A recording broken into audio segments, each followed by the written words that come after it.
Today we're going to go over some electric scooter maintenance that you can do at home to ensure your scooter lasts as long as it possibly can. We'll go through maintenance you can do daily, cleaning and storage, battery health, tire pressure, and brakes. So for daily maintenance and before every ride, you just want to check there are no damaged parts or loosened bolts. Check that there's no dirt or anything obstructing the indicators or reflectors so you're always seen when you're riding. Quickly check the rear brake and front brake both function properly. Also check that the bell works as well. Make sure the folding clamp is attached properly, and also check that the handlebars are sturdy and not loose. Turn on the e-scooter and check that the light works.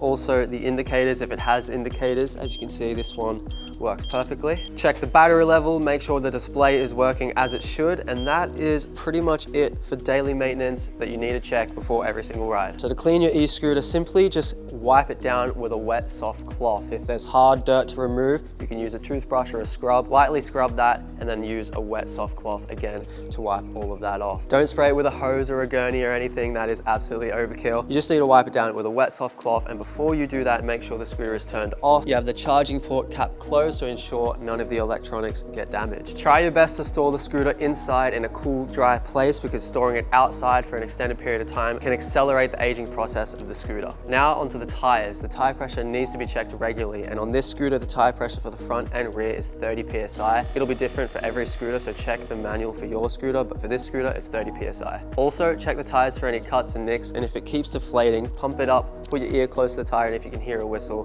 then that means you have a puncture in your tire. Now onto battery health and maintenance. I don't know much about batteries, so let me just get this out and read it. Charge the battery after each ride and avoid draining the battery completely. When used at room temperature, 22 degrees Celsius, the battery range performance is at its best, whereas using it at temperatures below 0 degrees can decrease range and performance. So basically, don't ride these scooters in the snow. They'll perform perfectly at any normal temperatures. So this scooter has both a front and rear brake, which are working perfectly, but sometimes my brakes do make a bit of a squealing noise. And the way I found to fix that was to ride slowly and then just pull the brake very lightly while still having momentum, and eventually that squealing noise goes away. For this scooter at least. If that simple trick doesn't work, you can try loosening the nut on the drum brakes. This scooter has drum brakes, by the way. You can try loosening the nut on the drum brakes, see if that works, and vice versa. If that doesn't work, you can try tightening it, and hopefully that sorts out the issue. But yeah, normally for the brakes, there isn't much concern unless they aren't working at all. At that point, you probably want to take it into a shop and see what they can do for you. That is pretty much the maintenance you can do for your electric scooter at home. Now you can just go and enjoy the ride.